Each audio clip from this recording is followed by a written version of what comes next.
Good evening, everyone. I'm Thane Rosenbaum. I'm the creative director of the Forum on Life, Culture, and Society at Touro College.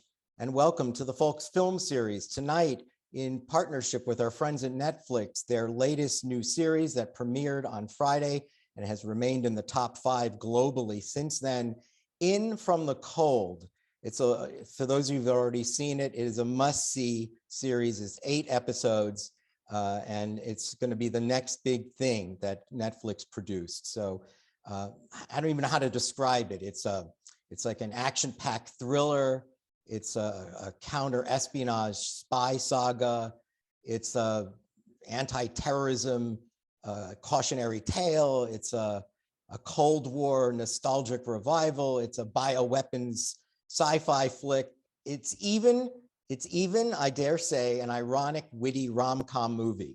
It even has a rom-com element to it. So it's all of those things. You normally don't get that kind of description. And it stars a friend of FOLCS for many years, our friend Margarita Levieva, who we've seen twice before at FOLCS over the years, over the last 10 years. She now, hey, Margarita, she now breaks a tie, I think, as on appearances for FOLCS. She was at well, you want to know, it was pretty good company. It was your friend Jesse Eisenberg, nice. Paul Giamatti, Richard Dreyfuss, Oliver Stone, and David Strathairn. I will take all of those. You were all tied at 2. So you are now in the lead, and Jesse is burning up right now. He wants back on. He's got a show he's making, so I'm sure. This is true. He'll love that I said that.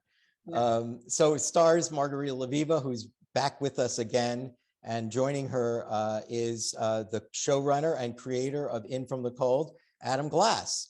Adam, where are you? There he is. Say hey, Adam. Adam has been involved as a TV writer and producer for many years on shows such as Cold Case and Criminal Minds. And he's a graphic novelist. Also Sanctuary, I think, was largely his show. And In From the Cold really is a signature stamp of what Adam Glass can do and wants to do. If you're watching us live on YouTube, great, love seeing you here.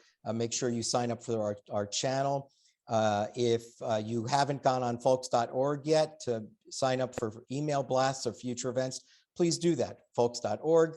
If you have a question for Margarita or Adam, leave it in the Q&A box, and hopefully we'll have some time to ask those questions. And so let's start. Margarita, I have to say, this sends a very much elevated choreography and stylized fight scenes. I've never seen anything like this.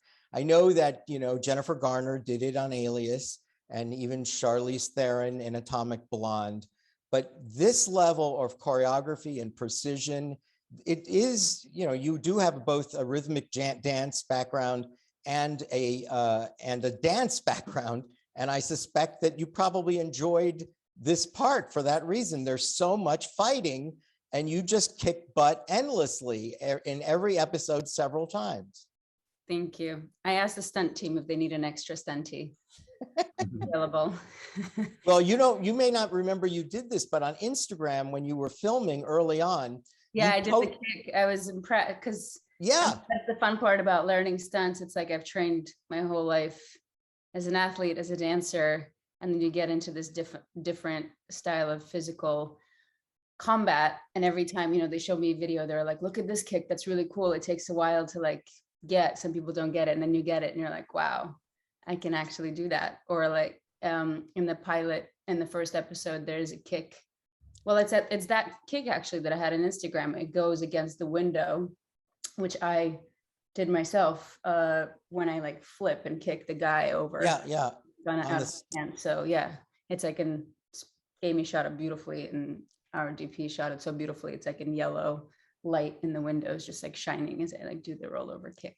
But it did have the appearance, and maybe Adam will jump into this, of not just gymnastics, but literally modern dance, that this was so highly choreographed every moment. Again, very fast, action in a way that I thought even was faster than what we saw on the Bourne movies, faster than you see on the more recent Daniel Craig Bond movies. The speed with which this was done was pretty extraordinary. Adam, you knew who to cast for this, right? I mean, that was part of the draw for Levieva. Yeah, 100%. I mean, as you said, she's a dancer, she's a gymnast. She has, she came in and she said, one of the first things she said to me is, I do most of my own stunts.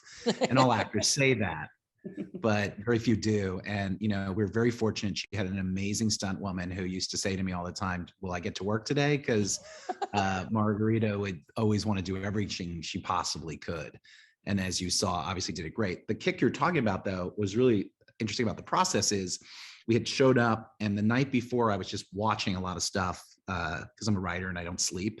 And I literally saw that kick on YouTube or something. Someone had done the kick, and I remember sending it to the stunt guys and going, can we teach her this? And even the stunt guy said to me, if it was anyone else, I'd say no, there's no time.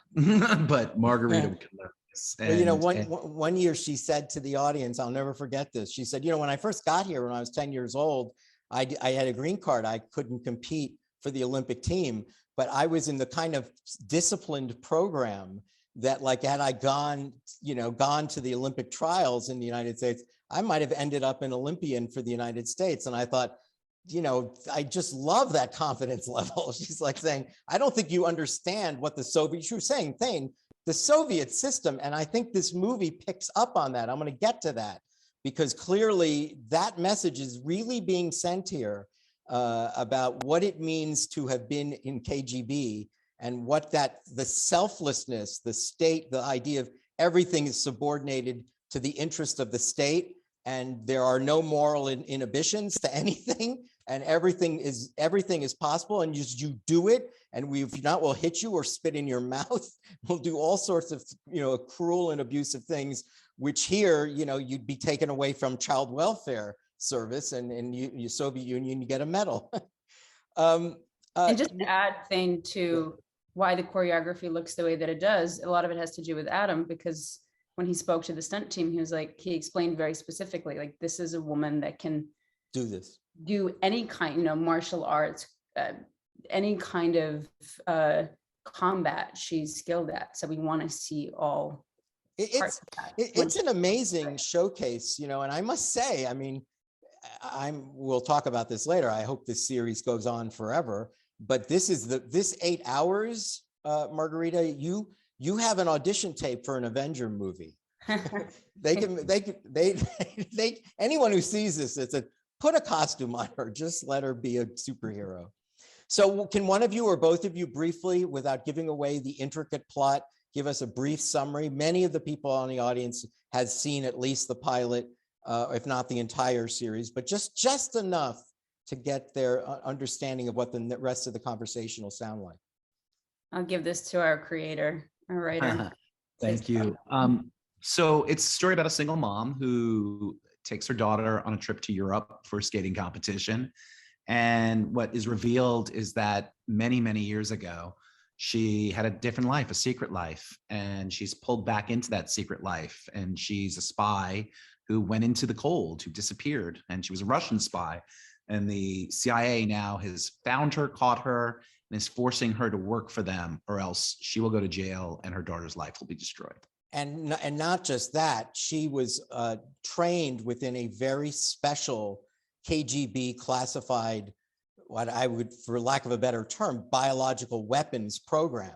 So she has, without giving anything away, she has some superpowers, but they're superpowers that you can almost imagine, given the possibilities of modern science. But we'll talk about that later as well. I mean, is this something we should think that is possible, or is this something that is just ironic, winking at the audience? Now, yeah, go ahead. I was gonna say, well, one of the things we talked about this really early on, because Margarita said, how is this gonna work? And I said, we're gonna ground it. So the idea that these powers come with a price and the physical toll on her, and that, every time she does it, it sort of takes something out of her, was what made it for me. I didn't want to do the superhero. If it's too easy, then you just can use it all the time. Yeah. It's Superman, it's like, it's too easy. Superman can do anything. So you have to come up with all these conflicts and ways. In this, it was like, it made the power, so she only uses it when she has to. And you just reminded me, Adam, at one point, Margarita's character as Anya, or as Jenny, I guess, in the latter part, she literally says, I don't know if my internal organs can take this. She actually used that term of art as if to say, I think you're asking me to do something that could get me killed, because I can't do this. And that's why I was so drawn to it, because of the way that Adam wrote the superpower. Because again, if it's something like you said that I could just do, off the cuff, whatever, it doesn't matter, then it doesn't feel as special. But too fantastic. Yeah, because and the only way to ground that is to go like, okay, as a woman, as a human being, do I know what it's like to go through something like this to survive and then have to pay the price? Yes. Yeah. And if the audience can see that in that's beautiful. That's good. Then that succeeded in the narrative. Yeah. So In from the Cold is a double entendre, because it's not just that she comes in from being a cold, in hiding spy, but it also evokes the Cold War. In the title sequences, you make no secret of the fact that we start to see the tropes of the Cold War, including the Rosenberg show up in the show.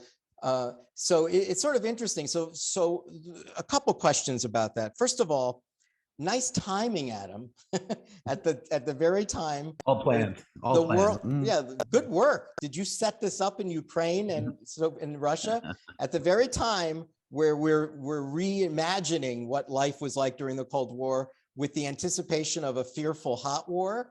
You come up with a Cold War spy series. First of all, do you even the show is set largely in Madrid, and then the flashbacks are all in, I guess, Moscow or St. Petersburg or someplace in the Soviet Union.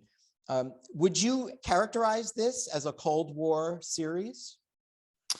I mean, I don't think you can do a spy show about Russia that's happened in the last 50 years that wouldn't have some influence of the Cold War. Except that it's mostly set in Madrid, right? Yes, but again, to your point, like, I think anyone who came up through that time was affected by it. Look, I'm in my early 50s. I'm affected by it. I still remember the Cold War. You know what I'm saying? I think anybody who lived through it is influenced by it still this day.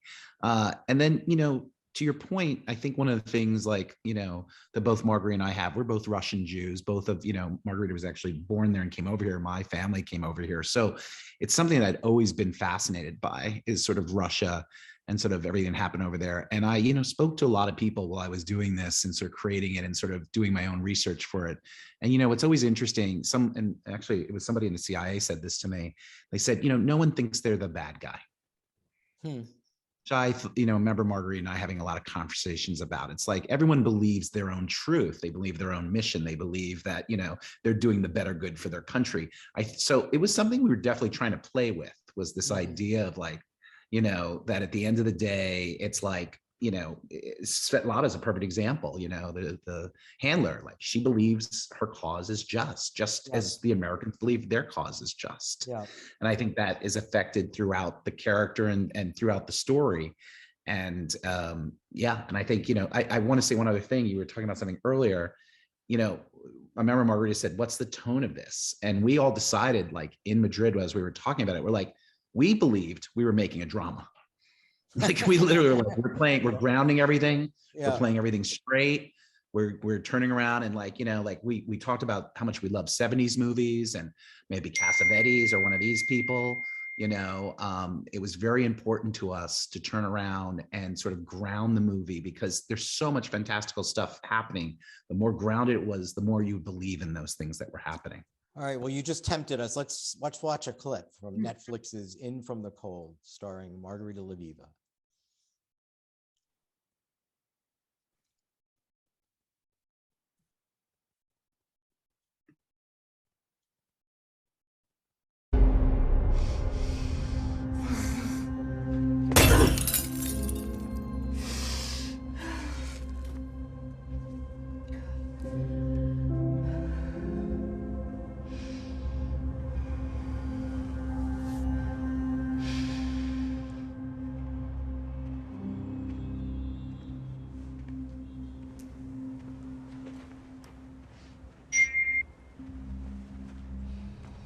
I'll wait outside. Seen my ass before.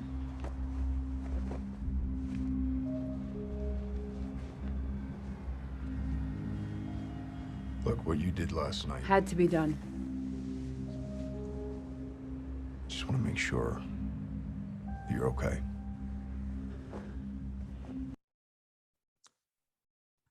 So Anya, Jenny, returns to form quickly. Interesting, right? You know, and that's a really good example of that, right? That she has, that is a game face. She may punch the mirror, but she has a game face. And at each point, I think even her CIA handlers are shocked at how she takes the lead, at how quickly she picks up, you know, even the technology that she picks up, the strategy, you know, the honey trap. She's not just being handled. It looks like she's beyond, she is so highly skilled at that, that it comes back like a second memory, right? Yeah. Yeah. And I actually was asked which clip I wanted to pick, and that was one of them, because I feel like even in the minute and a half, you get so much of what Anya, Jenny now is about. And even looking in the mirror, that moment, so much of it is what it costs her to do what she does, and yet what she's willing to do to save her daughter, to be on this path. And it's that speaks volumes to me. And then of course, the professional that she is, and is able to have that emotion, have that experience, have that internal thing, then come out and do her job, which is what she's doing. It's her job. She knows how to do her job. Well, what about this idea, but she being a single mother of a teenage girl who, again, quickly relearns or regathers herself into the world of, you know, the Soviet spy that she once was. It's so interesting what Adam did here. First of all, in terms of female empowerment, I noticed that even the CIA agents who are women are fighters. She has to like fight other women. Then later, I think Chauncey is fighting women and he loses very quickly to, you know, either Interpol or Europol. I don't remember what you called them, but they're the European, you know, FBI. Yeah. And so I thought that was obviously a conscious decision, Adam, to have not just Margarita, right, but have a whole series of women. There's this amazing thing toward the end on ice, you know, fighting on ice. So yeah, go ahead. Tell us about it's obviously a conscious choice. Yeah, listen, I was raised by some really strong women. I'm married to a very strong woman. I love strong women in movies. I've always, you know, sort of been attracted to that. So, you know, when I write, you know, may it be, you know, I put Harley Quinn in the Suicide Squad for the first time, and that sort of changed that. That is your creation, right? I didn't create Harley Quinn, but yes, putting her into the Suicide Squad was my idea, much to, at first DC did not want to do that, and then they did it, and you know, now it's a billion-dollar industry, and I get a big thank you at the end of every credit sequence, and that's it. You're welcome, Warner Brothers. But at the end of the day, it's I've just always been attracted to those kind of stories and those characters, and one of the things that, you know, from the writers' room was filled with women. It was mostly female writers. You know, our editors, our directors, you know, we wanted this to have that kind of power and that kind of feel for it. And I remember when we started doing it, like I kept saying, like, even, you know, the scene that everyone talks about is the scene in the spa, the hammam. And it was like, I kept saying, is like, I use the example of like, Tom Cruise has that great scene, him and Henry Cavill, is that how you say him, Superman? I have that scene in the bathroom in one of the Mission Impossibles. I'm like, I want that scene with two women, and I want it nitro, like, you know, like, let's just take it to the next level. Let's push it. And that's what we did. And what was awesome was all the women were like just so down. They just loved it. They loved the idea of seeing women win fights and a woman director directing action. Like, these are things that, you know, unfortunately still in our society, we don't think about or think, oh, it's not going to be the same. It's not as good. But we wanted to show you it was not just good, it was better. But, you know, there's something different. Oh, go ahead, Margarita. No, and I just wanted to speak to, aside from having actual physical strength, you know, so much of what fascinated me personally is when I remember growing up and hearing the story of a mom, you know, whose kid is under a car, and the woman goes over and lifts the car, you know, and the videos that I watched was of a deer, a doe jumping into the river to get eaten by the alligator because her fawn was in there about to get attacked. So I think Adam was really able to capture that, just what lives inside a woman when she's on a mission and she needs to survive, or she's fighting for what she loves and believes in. But now that you're mentioning it, Margarita, I think your character even says that. I think at one point she says, right, something like the most powerful, the most dangerous. The most dangerous person is a woman who's has to defend her child. So I love that it sends a strong message of why is she so highly motivated? Why does she return to the business so quickly to finish this job that she doesn't want? But there's something very different about this character, I think, which is that in recent years, we're starting to see more women characters who are in counter-espionage roles. I wrote about this once for the Daily Beast because I wrote about this observation, which is James Bond gets to wear a tuxedo and drink martinis and drive fast cars and sleep with women. When women are put in this position, they usually are bipolar, like in Homeland, right? Or they're like the Zero Dark 30, where the character is just stares at screens, has never had a life, no one's having sex, that if a woman is in this kind of work, you know, she's more machine-like. And I think that that is not what you really get out of Margarita's character, is a true humanity. I'm doing things that I find repulsive for all sorts of reasons, but I'm not unmindful to them, nor am I damaged, right? Nor am I taking medication, nor am I incapable of living a life and parenting a child. Yeah, Thane, she owns everything, even the scene we just saw. What does she say? This is what had to be done. I own this. You know, we don't finish what she says in that scene, but what she basically does is take ownership of what happened. Right. Because she's not going to let someone else take it. He didn't take advantage of me. I took advantage of him because it had to be done. So she's ownership. And, you know, one of the things you're hitting on, which we also spoke a lot about, is imagine now, you know, 20 some years removed from what you've done, and having to go back and be someone you were when you were younger. You know, she has a scene where she's like, I've been a mother, I've been a wife, like, you know, I have a C-scar and cracked nipples. Like and he says, well, you're giving men too much credit. She's like, I'm not talking about men, I'm talking about me and who I am and what I feel. And, you know, so from the beginning, she tells you exactly not only who she is, but, you know, how important it is to her. And yet she's being pulled back to do these things. And, you know, I put it to anybody in the audience, I put it to you. Could you do and be the person you were when you were 20? No, of course you can't. You know? Well, but I'm wondering whether that has, that question is in my mind too. Is that Russian? I'm going to ask this question because I do this with Margarita all the time when we're on these shows. Is this something that expresses the kind of singular focus and discipline, right? The girl who was a rhythmic gymnast as a child, imagining we got all these backstories of Anya as a girl, that teenager was trained in a way that she would never really ever become a soccer mom.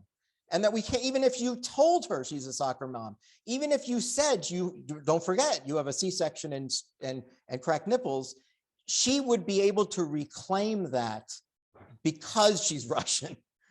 This is raising a nationalistic point, and I'm wondering whether that is something Margarita wants to bite at. Well, I'm certainly not one for generalizations. What I can speak to is personal experience of being trained at the level that, almost at the level that Anya was trained at, which is what you see in the show, and which is why we have those flashbacks to really give the audience a sense of who she is and where she comes from. So I do know that that type of training, and the same thing happens, I think, when you speak to Olympic athletes, or you speak to people who've worked in the CIA or any kind of highly skilled profession, it never quite goes away. So of course, when Jenny Franklin is confronted with having to go back there, and that's what the show explores, which is also really interesting. It's a hard leap to take. It's like, oh, how do you expect me to do this? Like, this is 20 years later, I haven't done this. I've lived a whole other life. And then of course, the powerful thing of what actually happens, which is she can do it better than she did it then, because now she's got 20 years of experience and she's a woman who's wise and has lived and is not naive and can really speak for herself and do what needs to get done in a different way. So yes, I think I would speak to, as far as Russian goes, I think the Russian training lives. And I think any kind of training where you're that forced into something for so many years growing up, it kind of doesn't go away. Well, in the handler for Anya, in a moment, we'll talk a little about the backstory, front story, which I thought, Adam, that's a really interesting technique that you've used here. But before we get to that, since Margarita brought it up, I want to bring up the Russian discipline again, because in the character of Svetlana, you get this, the intensity of that training. But there's a moment, my favorite line in the whole show, sequence, dialogue, is where they go into the church, Anya, Jenny, and Chauncey, and they go into the church, and she says something like the calm before the storm. And then he says, well, I'm, what does he say? I'm more of a half glass full kind of guy. And then she says, this is the best line. I thought, yeah, she said, this is the best line for me. She goes, hey, I'm Russian. That means there's no glass at all. So there's nothing to fill. Wow. Like normally you go, oh, you mean you're a half empty person? No. I'm not a half empty person. I'm a no glass person. And I wonder that line, as you were talking before, I wonder whether that explains a lot of her ability to reclaim that past. Yeah, I think you're definitely blind. Again, Margarita. No, you go, Adam, please. Yeah. No, I wrote the line. It's just because, yeah, I mean, it defines who she is. And, to your point, and I think this is true to Margarita in general, is, she takes on everything like an athlete. She sort of, the way she trains, the way she prepares. And I do think that's very close to the character. But I also think, even though Margarita, I understand why you don't want to generalize, at Margarita's heart, she is that Russian, person that grew up. And I think she did learn that discipline as a kid doing those things. And it sort of applies to who she is now, just like it does to Jenny. So, and with that comes also the pain of all those things, right? Like, the things you missed out on, the things you couldn't do. And when, something we try to sort of tackle in the flashbacks for sure. But yeah, I think that idea of like, I remember my bubby used to say to me, and don't ever get too comfortable. The Cossacks can come tomorrow, and it's like I do have a little bit of that in me, which is like, I always do feel like, oh, the other shoe can drop any moment. Right. So like, I think that's in your DNA. I mean, you don't just get rid of that. And I think it's in Jenny's DNA. But what's interesting about Jenny, that's different again from the way we normally see the archetypal Russian, both bureaucrat, operative, Victor Drago in Rocky IV, right? I know Margarita loves this. She once told us about how the way the Russian accents are mutilated in movies, that Russians have beautiful poetry to the sound of their voices, but it comes across as guttural in cinema or television. But if you think about it, it is true. This concept of more machine than human is an image that we've seen before. And what's interesting, the irony, paradox of her character is that she does have, because of the biological elements, she does have machine-like qualities, but she is not a machine.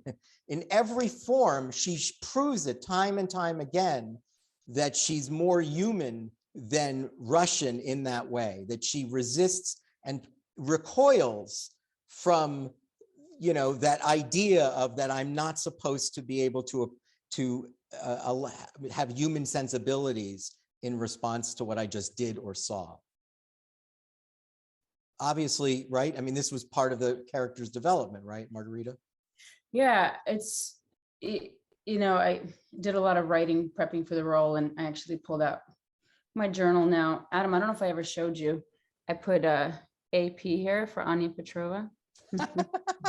That's great. But when I wrote, some of the things that Jenny was struggling with making sense of within herself is, the fight between USSR and America, which for me, again, having grown up the way that I have, like certain countries represent certain things for me. So of course, growing up, especially not just in Russia, but the USSR at that time felt more you know, it was the communist ideology, first of all. So it wasn't capitalist. So we weren't thinking of ourselves, it's me.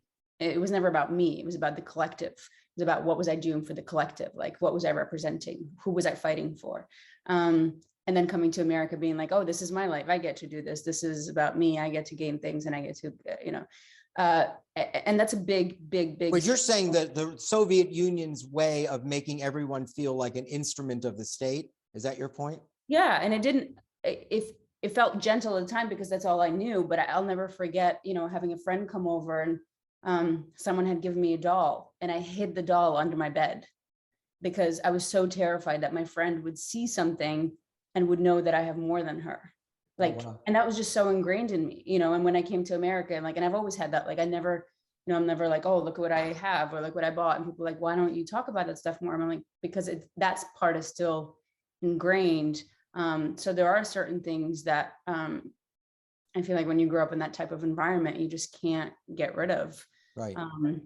And that's why, for me personally, Jenny Franklin was so interesting because, you know, here she is, a very American woman on the one hand, having lived in Jersey for 20 years. I lived in Jersey. I know what that's like. And then having to walk back into like, this is who you used to be. This is where you come from. And it's something that she thought that she could just shut the door on, never have to look back on again.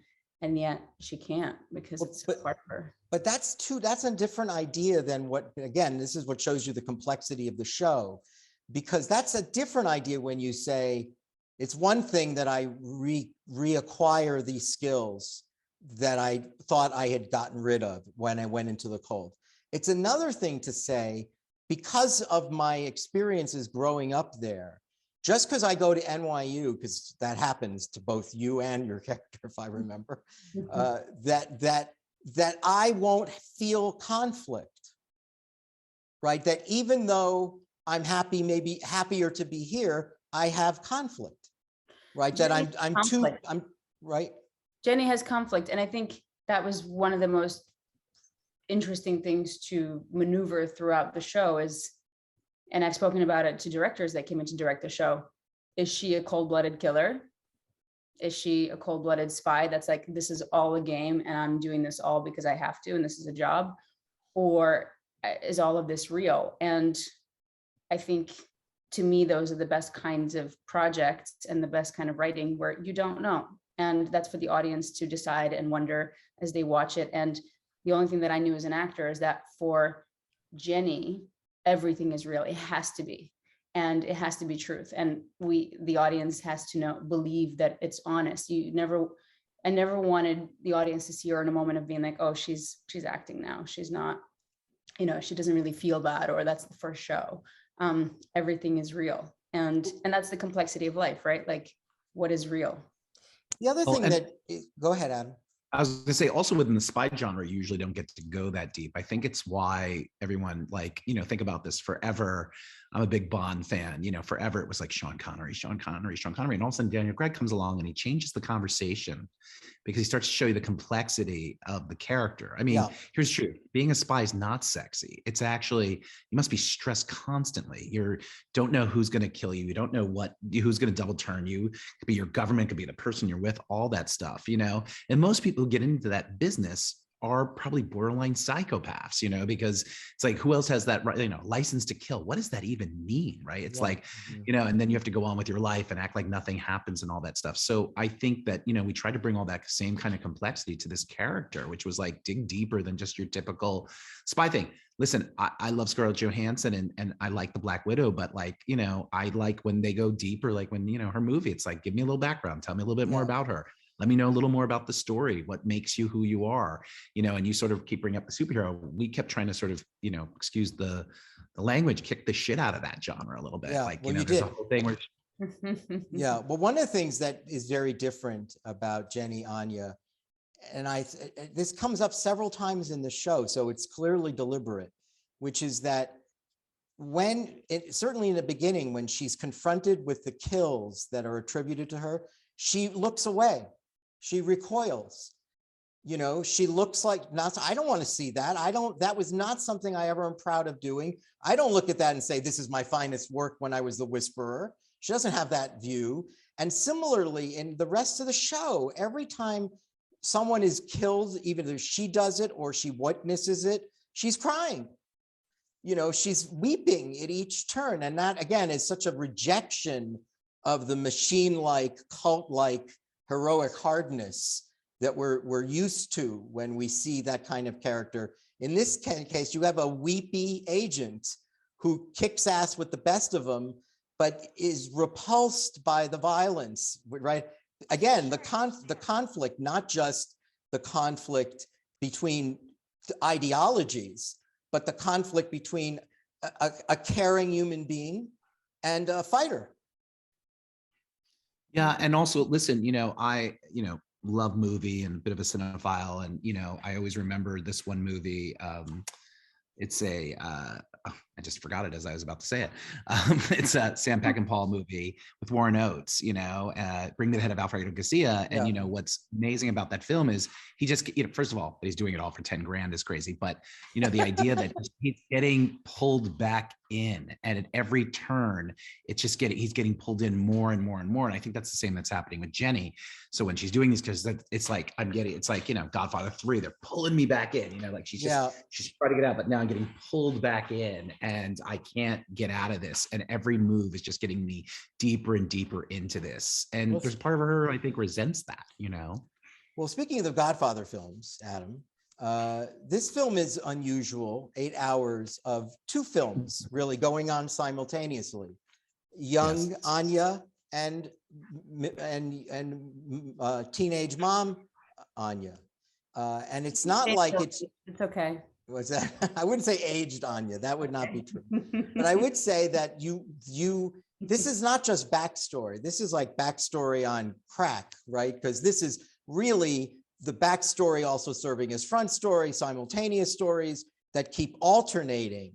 So, and a reason I said Godfather, because, The Godfather 2 has that, and it doesn't do it nearly as well developed as this or as essential. Did you think that idea, and I guess some of that is to develop the character of not just Jenny, but the handler, Svetlana, because I love this is something related to something Margarita said before, she oftentimes literally says to young Anya, don't forget you're doing this for Mother Russia, right? That's a very weird thing. I know that, Margarita would say, yes, when I was 9 years old, people said stuff like that to me. So yes, I understand that but that's a really weird thing to think about, that's what the state would say, right? Kids in the United States, frankly, are just not that patriotic. They don't think of it.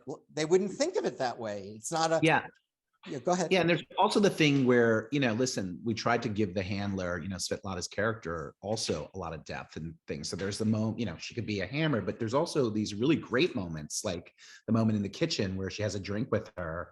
She tells her story about when she was young and what happened to her. She shows her breast and what happened to her. And, so there's a part of her too, is like telling her these stories and telling things and training her so hard on her because she wants her to survive, and she's trying to tell her, listen, I have teenage kids, it's like that hard thing of, turning around and may you be a mentor, may you be a parent, knowing they're going to have to go through this stuff, but how much can I help really nail this down to you, that how hard this is going to be and why I need you to be so focused, right?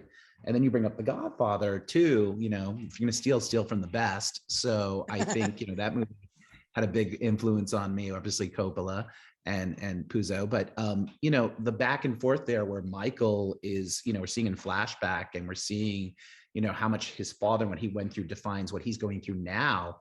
The only, I'd say, difference between us and that movie is our story eventually catches up with itself. You know what I'm saying? Which is another reason why we laid it out that way, because it helps you understand not only where Jenny comes from as young Anya, but what she went through. And now she's being asked to sort of go back to something that, again, keep visiting the past. I was on a panel in London at London Content recently in November, and I'm going to mess up his name. But the guy who created The Bodyguard and created, for English television, Jed Mercurio, said, we're all just writing the same story over and over again. And he said it, and I sort of started to literally think about it. And I know that's something people say all the time, but I was just like, he's right. Yeah. Like, you know, like if I look at most of my work, it's always about the reflection of the present to the past and the past to the present, and how that defines you and who and what that is. And that was very much part of this story and it goes, and the one last thing I want to say about it is it's reflections, right? It's why you see so many reflections in our story. It's like Lady of Shanghai. It's very Wellesian, right? It's like, we have like all these reflections throughout because we wanted to have both, like, you know, a real thing that physically you can see. And we also wanted to turn around and talk about it as a conversation about, you know, the reflection of yourself and how that changes over time, you know. But the taste of the sensibility from young Anya, which I think is interesting, is that Svetlana's, you know, not happy with her. You know, she's her handler, not happy.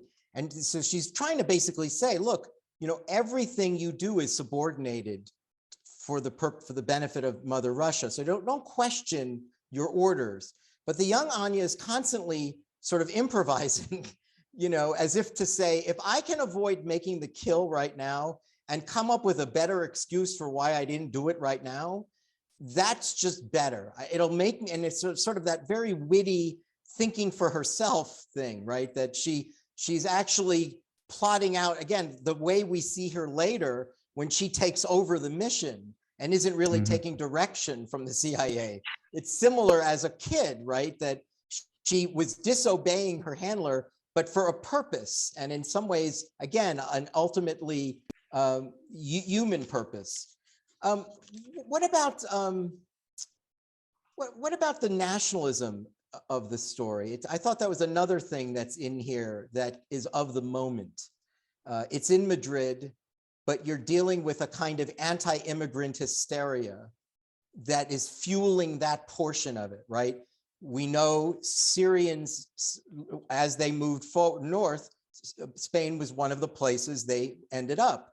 And so we don't spend a lot of time, we have our own immigration debates here, but these immigration debates also exist in Europe. And I thought the show it was an interesting moment to say, well, let's give you a sense of that debate, and that look what it leads to, right? The moral corruption, that the hatred of the other is so great that we will come up with all of these, you know, underhanded, corrupted, evil deeds to create more purity among the Spanish.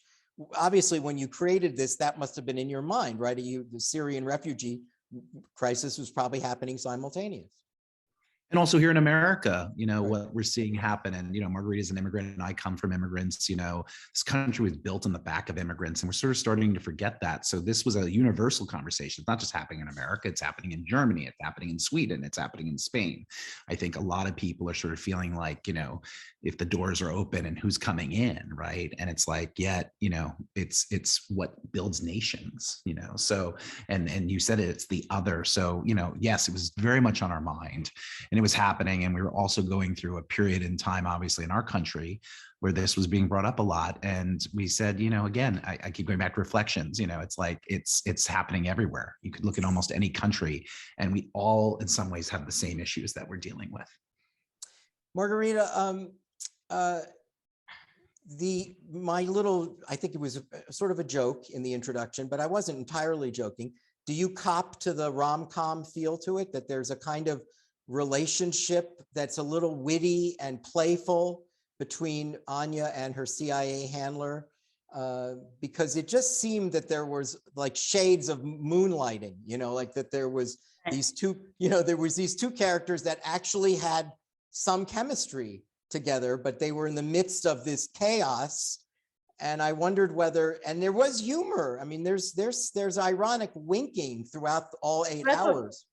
Yeah, that's what makes the show special, is that you have this spy thriller, so much action happening, a sci-fi element to it, a drama. And then, as with anything in life, there's got to be humor. I mean, without humor, it's not real. And I love the relationship between Chauncey and Jenny, because they recognize each other. You know, I really view a lot of the characters as animals, and I always thought to myself that these two are the same. You know, they come of the same pack. They recognize the animal in each other, and they go, "Oh, I know what you're about." And And just like in life, that's triggering in many ways. And you want to combat that kind of behavior or that person, whatever, you want to like poke at them. And so, yeah, definitely rom-com. Is that one of the reasons why he believes he will succeed, not just by blackmailing her, but that he knows her and he knows that cracked nipples and all. He knows her. What? He thinks he thinks he knows her, but he thinks like, I know where she comes from, yeah. and I know that she can reclaim this. All right, I want to ask one last question before we have a lot of audience questions, so I want to get to one. I want to talk a little about this bioweapons classified program, because it does have a kind of supernatural, by the way, Adam Glass created a show of the same name. I wish I created it. That was Eric Kripke, did The Boys, but I did wrote EP and for work. We're very involved with that kind of a show. I don't want to give away the supernatural elements here, but what I do want to know is, we're constantly being amazed with technology, and many people didn't know there was a Wuhan lab. There's a Wuhan lab. Why was there a Wuhan lab, right? So, some of the things that we think of as superheroes maybe are not as far-fetched as they might seem. I'm talking to a graphic novelist, for God's sake. Of course, he buys into this premise more than most people. And I'm wondering whether both of you are saying, yeah, we don't play that as if it's wholly fictional. We think that the KGB, do we think that the KGB could have been onto something? If not then now? Listen, I think anything is possible. I've learned not to be surprised in life. I think anything is possible. And again, if anything, and what I was drawn to is that without giving away the actual superpower, people do that in their own kind of way. And there are certain illusions that created out of need, out of fight, out of survival. And you mean they find their own superpower? They find their own superpower. They find their own way to do what she does. And maybe it doesn't look directly that way, but it certainly feels that way. Let's put it that way. Right. Well, I loved your image at the beginning. You're saying, what else? How else does explain a mother lifting a car? Yeah, I mean, how to explain that? You hear all these stories where you go, how is this possible? This is not humanly possible, but it is, because when there's a will, there's a way. And I think people in general are much more powerful than they know to be, in the way that we use only a certain percentage of our brains, on a general, because it's just, it's one of my favorite quotes. I'm going to butcher it, but Shakespeare quote, there's no good or bad. It's just perception that makes it so. So perception is everything. And it starts with us, right? So if I believe I can't do this, I can't do it. But if I believe I can, and if I have to, I might be capable of anything. I have two questions related to season 2, which I don't know where that is. You'll tell us, but it's enough that 2 people had questions about it. One said, do we have news about season 2? And then the other said, with great audacity, he says, when you receive the green light for season 2, can you give us a hint of what direction the show is taking? Well, first of all, it's up to you, the audience, to keep sure we get a season 2. So if you like the show, not only continue to watch it, completion is very important. So get through the series, tell your friends about the series. We keep joking, we're the little engine that can, we don't, this isn't created from IP. This is an original idea. We got some of the best actors, I think, in the world on the show. They might not be famous yet, but they will be. And so, yes, anything we could use your help, and we would so appreciate that. As for where it's going, we left a lot of things open, a lot of, spinning dishes, as they say. And I think that we have to sort of answer a lot of those questions, and we don't want to give certain things away, but I would say, the mother-daughter relationship is going to continue to evolve. Will she eventually find out the truth, about her mother? How long can we keep that a secret? And when she does, what's her reaction to it? How does that define who she is and what she's going through? And maybe, is there things that are happening with her? What is going to happen with her relationship with Chauncey? You know, does Chris come back from working at UPS? You know, there's a million things that I think is happening. And then, you know, and then in the past, you know, Anya shows up in New York and begins her career as the Whisperer. So, you know, all those things we saw about the kills and everything like that. And who's her new handler and who does she have to now deal with? And does Svetlana come back in the past? And I mean, it can go on and on. You know, we always, you know, there's no shortage of ideas. Yeah. And for me, even though I've part of the show as an audience member, even when I watched it myself, all I'm thinking is, what is this ending? Like, what does this mean? I want to know where this takes us. And without giving it away, I hope you guys watch it and get to it. But I feel like it sets us up for perfect second season. Well, you're right. I hadn't even considered what both of you just said, because we don't know, you know, it opens with this incredibly tantalizing information that this mild-mannered young woman, mother, who's, you know, in Madrid, it looks like a tourist, is not a tourist. And she's a pro, a real pro when it comes to killing. And she was on the radar and then went into the cold.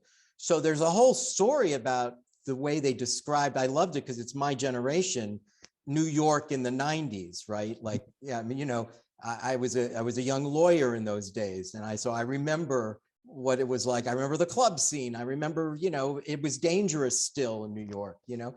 And so I love the way you wrote that, the description of the CIA saying, and while that was going on, the Whisperer was in business. And so that is interesting to me, you know, to see the Whisperer at CBGB's, for instance, you know, like that. I'd like that. If you do that, you know, you can credit me. If you credit it, Finn, yes, I'm giving you the credit. It's Thane said you CBGB's, it'll be so evocative of something.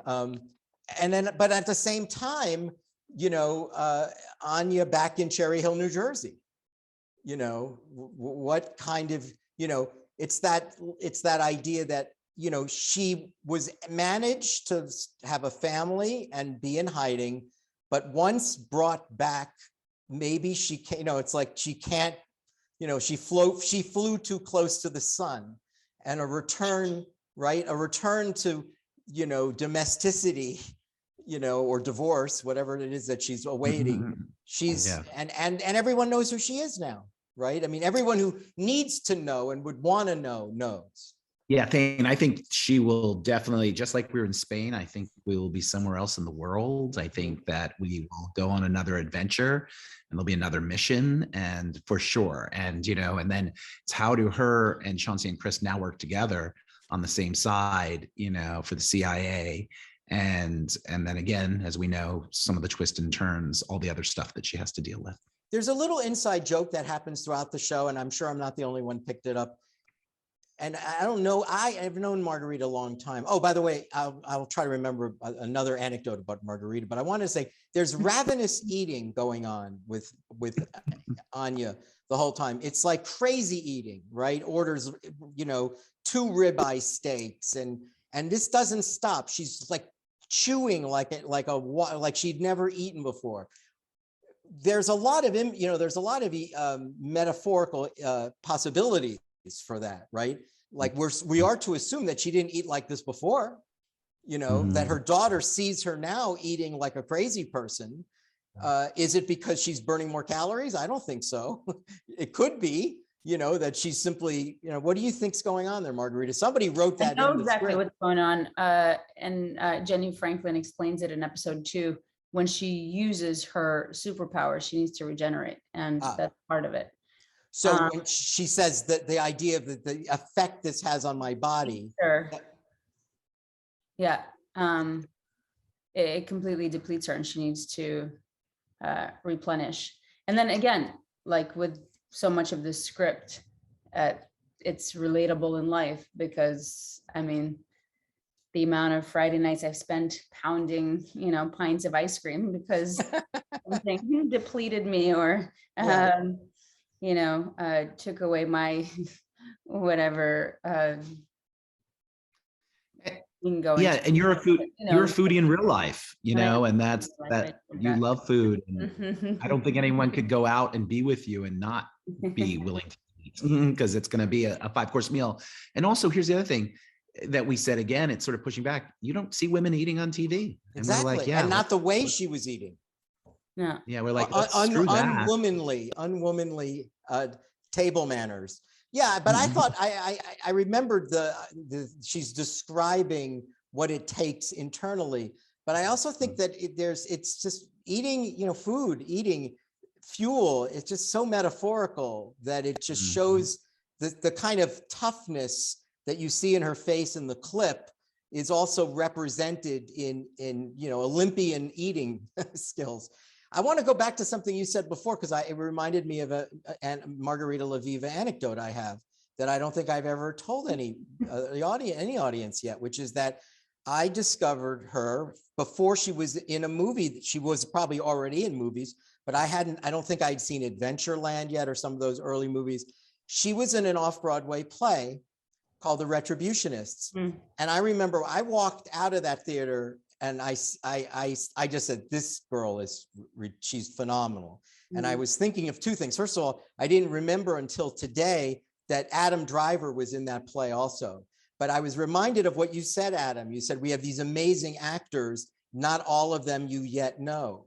And I'm reminding the audience, that's the beauty of a show like this, right? Of course, you've all heard or seen something of Margarita Levieva, but you're going to remember some of these characters because they're going to go off and do something else. And you're going to remember, oh, that's what Thane was saying when he said he saw her in an off-Broadway play and was following and realized this young girl's career is heading someplace. And Adam Driver was in that play too. The one other thing I want to say, and then we'll say goodnight, is you didn't say this, Adam, but I want to tell the audience, it's not just watching the show that makes the decision for Netflix. My understanding is it's watching all the episodes, right? Yes. That Netflix makes decisions on, what is it called, playthrough or watch through? Completion. Yeah, they want it to, the product must be completed. Yeah, and I think that most people during the pandemic have gotten into these habits where they watch just one or two. And what they don't know until I'm telling you now, and since Netflix is our partners tonight, that Netflix is watching to see how many of them you actually watch. And if you watch until the end, we deem it a show that we should bring back for season 2.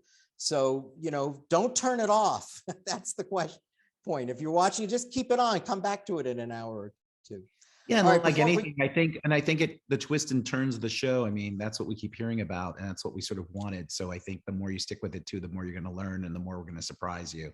And I have to say, I watched it and go ahead, Margarita. No, I was going to say also the finale is shocking. So you got to. Well, I would say the 8th episode is like mind-blowing shocking. Like it really, like all the tricks of the trade come out in episode 8. Like everything is worth it, because there's so many reveals and so many surprising twists, and it's a true thriller. There's